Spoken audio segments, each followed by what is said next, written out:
ನನ್ನ ಹೆಂಡತಿ white colour ಇರಬೇಕಿತ್ತು, ನನ್ನ ಗಂಡ ಇನ್ನೂ ಸ್ವಲ್ಪ ಬೆಳ್ಳಿಗಿರಬೇಕಿತ್ತು, ಹ್ಯಾಂಡ್ಸಮ್ನೆಸ್ ಇರಬೇಕಿತ್ತು. ಕರೆಕ್ಟ್ ಇರಬೇಕಿತ್ತು. ಈ ಗಂಡ ಹೆಂಡತಿಗಳಲ್ಲಿ ಪ್ರೇಮ ಭಾವ ಅನ್ನೋದು ತುಂಬ ಮುಖ್ಯ ಆಗಿರುವಂಥದ್ದು. ಎಷ್ಟೋ ಜನಗಳಲ್ಲಿ ಬಣ್ಣದ ಭಾವ ಇರುತ್ತೆ ವಿನಃ ಪ್ರೇಮದ ಭಾವ ಇರೋದಿಲ್ಲ ಸ್ನೇಹಿತರೆ. ಏನು ಪ್ರೇಮದ ಭಾವ ಅಂದರೆ ಏನು, ಬಣ್ಣದ ಭಾವ ಅಂದ್ರೇನು, ಇದು ಕ್ವಶನ್ ಆಗಿರುತ್ತೆ ಎಷ್ಟೋ ಜನಗಳಿಗೆ ಅಲ್ವಾ.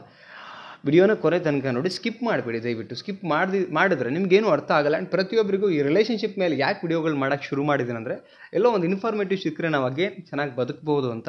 ಕಿತ್ತಾಡಿಕೊಂಡು ಆ ರಿಲೇಷನ್ಶಿಪ್ಪಲ್ಲಿ ನೆಮ್ಮದಿ ಇಲ್ಲದೆ ಇರೋದಕ್ಕಿಂತ ಸ್ವಲ್ಪ ಹೇಗಿರಬೇಕು ಅನ್ನೋ ತಿಳ್ಕೊಂಡ್ರೆ ಇನ್ನೂ ಚೆನ್ನಾಗಿರ್ಬೋದಲ್ಲ ಅಂತ ಆ ಒಂದು ಇನ್ಫಾರ್ಮೇಷನ್ ಕೊಡಬೇಕು ಅಂತ ವಿಡಿಯೋ ಮಾಡ್ತಿರೋದು.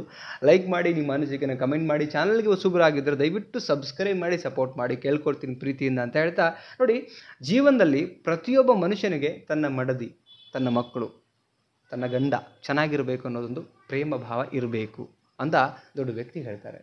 ಚೆನ್ನಾಗಿರಬೇಕು ಅಂತ ಏನು ಬಯಸ್ತೀರೋ that is the feeling, good feeling. ಅದಕ್ಕೆ ಲವ್ ಫೀಲಿಂಗ್ ಅಂತ ಹೇಳ್ತೀವಿ, ಪ್ರೇಮದ ಭಾವ ಅಂತ ಹೇಳ್ತೀವಿ. ಈ ಪ್ರೇಮದ ಭಾವ ಬಣ್ಣದ ಮೇಲೆ ಇರಬಾರ್ದು. ನನ್ನ ಹೆಂಡತಿ ವೈಟ್ ಕಲರ್ ಇರಬೇಕಿತ್ತು, ನನ್ನ ಗಂಡ ಇನ್ನೂ ಸ್ವಲ್ಪ ಬೆಳ್ಳಿಗಿರಬೇಕಿತ್ತು, ಹ್ಯಾಂಡ್ಸಮ್ನೆಸ್ ಇರಬೇಕಿತ್ತು. ಕರೆಕ್ಟ್ ಇರಬೇಕಿತ್ತು, ಇಲ್ವಲ್ಲ. ಈಗ ಹೇಗಿದ್ದಾರೆ ಹಾಗೆ ಒಪ್ಕೊಳ್ಬೇಕು. ಆ್ಯಂಡ್ ಇರುವಂಥ ವ್ಯಕ್ತಿತ್ವಕ್ಕೆ ಪ್ರೀತಿ ತೋರಿಸ್ಬೇಕು. ಅದಕ್ಕೆ ಪ್ರೇಮದ ಭಾವ ಅಂತ ಹೇಳೋದು ನಾವು. ಪ್ರೇಮದ ಭಾವ ಅಂತ ಹೇಳಿದ್ರೆ ಬಣ್ಣದ ಮೇಲೆ ಹೋಗುವಂಥದ್ದಲ್ಲ. ಗಂಡ ಇನ್ನೊಂಚೂರು ಕಲರ್ ಆಗಿರಬೇಕಿತ್ತು, ಹೆಂಡತಿ ಇನ್ನೊಂಚೂರು ಕಲರ್ ಆಗಿರಬೇಕಿತ್ತು. ಅದಕ್ಕೇನಂತ ಹೇಳ್ತೀವಿ ಅಂತ ಹೇಳಿದ್ರೆ ಪ್ರೇಮ ಭಾವ ಅಂತ ಹೇಳಲ್ಲ. ಆರ್ಟಿಫಿಷಿಯಲ್ ಅಂದರೆ ನಾವು ಕೃತಕವಾಗಿ ಲೈಕ್ ಲವ್ ಅನ್ನೋ ಹೆಸರಲ್ಲಿ ಕ್ರಶ್ ಮೇಲೆ ಹೋಗ್ತಿದ್ದೀವಿ ಅಂತ ಅರ್ಥ ಅಷ್ಟೇ ಅಲ್ಲ. ಉಳಿಯೋದು ನಿಜವಾಗ್ಲೂ ಏನು ನಮ್ಮಲ್ಲಿ ಪ್ರೇಮದ ಭಾವ ಮೂಡ್ತಾ ಇರುತ್ತಲ್ಲ ಅದು ಮಾತ್ರ ಉಳಿದೋಗುತ್ತೆ ಸ್ನೇಹಿತರೆ. ಮಿಕ್ಕಿರೋದು ಯಾವುದು ಉಳಿಯೋಕ್ಕೆ ಸಾಧ್ಯನೇ ಇಲ್ಲ ಇಲ್ಲಿ. ಅದು ಗಂಡ ಹೆಂಡತಿನಲ್ಲಿ ಇರಬೇಕು. ನನ್ನ ಹೆಂಡತಿ ಚೆನ್ನಾಗಿರಬೇಕು, ನನ್ನ ಮಗ ಚೆನ್ನಾಗಿರ್ಬೇಕು, ನನ್ನ ತಂದೆ ತಾಯಿ ಚೆನ್ನಾಗಿರಬೇಕು. ಇದೇನು ಒಳ್ಳೆಯ ರೀತಿಯಲ್ಲಿ ಯೋಚನೆ ಮಾಡ್ತೀವಲ್ಲ ಅದಕ್ಕೆ ಪ್ರೇಮದ ಭಾವ ಅಂತ ಹೇಳ್ತೀವಿ ನಾವು. ನೆಕ್ಸ್ಟ್ ನೋಡೋಣ ಏನಂತ ಹೇಳಿದ್ರೆ, ಜೀವನ ಸುಂದರವಾಗಿರಬೇಕಂದ್ರೆ ಪ್ರೇಮ ಭಾವ ತುಂಬಿರಬೇಕು. ನಮ್ಮ ಯೋಚನೆ ಏನಿದೆಯಲ್ಲ, ನಾವೇನನ್ನ ಯೋಚನೆ ಮಾಡ್ತೀವಲ್ಲ ಅದರಲ್ಲಿ ಒಳ್ಳೆಯ ರೀತಿ ಪ್ರೇಮ ಭಾವ ಇದ್ದರೆ ಆ ಸಂಸಾರ ಆನಂದ ಸಾಗರ ಆಗಿರುತ್ತೆ. ಎಲ್ಲರೂ ಚೆನ್ನಾಗಿರಬೇಕಪ್ಪ ಅಂತ ಏನು ಬಯಸ್ತೀವಲ್ಲ ಆ ಯೋಚನೆ, ನಮ್ಮ ಮನಸ್ಥಿತಿ ಅದೆಲ್ಲರನ್ನು ಚೆನ್ನಾಗಿಡೋ ಹಾಗೆ ಮಾಡುತ್ತೆ. ನಾವೇನನ್ನು ಕೊಡ್ತೀವಿ ಅಲ್ಲಿಂದನೂ ಅದೇ ಸಿಗುತ್ತೆ. ಓಕೆ, ನೆಕ್ಸ್ಟ್ ನೋಡೋಣ. ನಮ್ಮ ತಲೆಯಲ್ಲಿ ಬಣ್ಣದ ಭಾವನೆ ಅಲ್ಲ ಅನ್ನುವುದು ನಾವು ಮೊದಲು ಅರಿಯಬೇಕು. ಬಣ್ಣದ ಭಾವನೆ, ಬಣ್ಣ ಹೋಗುತ್ತೆ, ವಯಸ್ಸು ಹೋಗುತ್ತೆ, ಬ್ಯೂಟಿ ಅನ್ನೋದು ಕಳೆದು ಹೋಗುತ್ತೆ.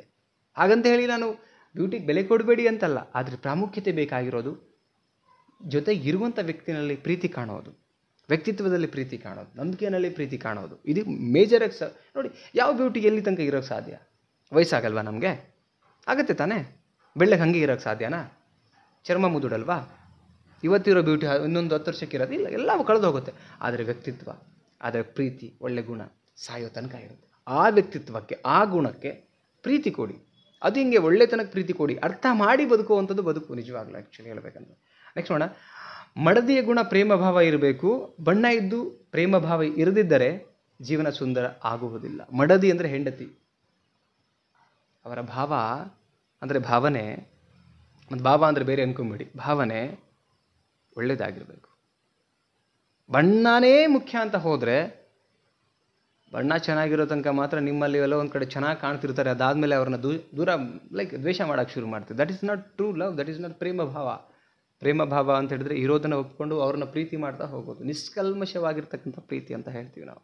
ಅರ್ಥ ಮಾಡ್ಕೊಳ್ತಾ ಹೋದರೆ ಪ್ರತಿ ಸಲನೂ ಅವ್ರ ಅರ್ಥ ನಾವು ಒಂದೊಂದೇ ರೀಕಾಲ್ ಮಾಡ್ತಾ ಅರ್ಥ ಮಾಡ್ಕೊಳ್ತಾ ಹೋದರೆ ನಮ್ಗೆ ಅರ್ಥ ಆಗ್ತಾ ಹೋಗ್ತಾರೆ. ನೋಡಿ, ಸ್ವಲ್ಪ ದಿನಗಳಲ್ಲಿ ಇಬ್ಬರು ಸುಂದರತೆ ಕಡಿಮೆ ಆಗುವುದೇ ಅದು ಸೃಷ್ಟಿಕರ್ತರ ನಿಯಮ. ಸುಂದರತೆ ಈಗೇನು ಬ್ಯೂಟಿನೆಸ್ ಸ್ವಲ್ಪ ದಿನದಲ್ಲಿ ಎಲ್ಲ ಮಾಯ ಆಗುವಂಥದ್ದು, ಅದು ಸೃಷ್ಟಿಯ ಒಂದು ನಿಯಮ, ಸೃಷ್ಟಿಕರ್ತನ ನಿಯಮ ಅದು ಆ್ಯಕ್ಚುಲಿ. ಎಷ್ಟೇ ಚೆನ್ನಾಗಿರೋ ನೋಡಿ, ಈಗ ಎಕ್ಸಾಂಪಲ್ ಹೇಳೋಣ. ಈಗ ಒಂದು ಕಾಲದಲ್ಲಿ ತುಂಬ ಸುಂದರವಾಗಿರ್ತಕ್ಕಂಥ ವ್ಯಕ್ತಿ ಮುಪ್ಪು ಬಂದಾಗ ಹೆಂಗೆ ಕಾಣ್ತಾರೆ? ಬಾಲ್ಯದಿಂದ ಮುಪ್ಪಿನ ವ್ಯವಸ್ಥೆ ಬರುವಂಥದ್ದು ಭಗವಂತನ ಸೃಷ್ಟಿಯ ಒಂದು ನಿಯಮ ಅದು. ಕರೆಕ್ಟ್.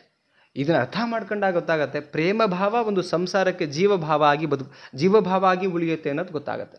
ಇಷ್ಟು ಅದಕ್ಕೆ ಗಂಡ ಮತ್ತು ಹೆಂಡತಿಯ ಮಧ್ಯೆ ಪ್ರೇಮ ಭಾವ ಅನ್ನೋ ಒಂದು ಯೋಚನೆ ಇದ್ದರೆ ಆ ಬದುಕು ಚೆನ್ನಾಗಿರುತ್ತೆ. ಅದನ್ನು ಅರ್ಥ ಮಾಡಿಕೊಂಡು ಮಕ್ಕಳು ಬದುಕ್ತಾರೆ. ಆ್ಯಂಡ್ ಆ ಮನೆಯಲ್ಲಿ ಹಿರಿಯರು, ತಂದೆ ತಾಯಿ ಅಂತ ಇದ್ದರೆ, ಅತ್ತೆ ಮಾವ ಅಂತ ಇದ್ದರೆ, ಅವ್ರಿಗೂ ಕೂಡ ಆ ಪ್ರೇಮ ಭಾವದಿಂದ ಕಾಣಿ ಆ್ಯಂಡ್ ಆ ಒಂದು ಸಂಸಾರ ಆನಂದ ಸಾಗರ ಆಗಲಿ ಅಂತ ಹೇಳ್ತಾ, ನಿಮ್ಮ ಅನಿಸಿಕೆನ ದಯವಿಟ್ಟು ಕಮೆಂಟ್ ಮಾಡಿ, ವಿಡಿಯೋಗೆ ಲೈಕ್ ಮಾಡಿ.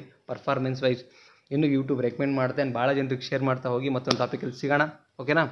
ನಮಸ್ತೆ.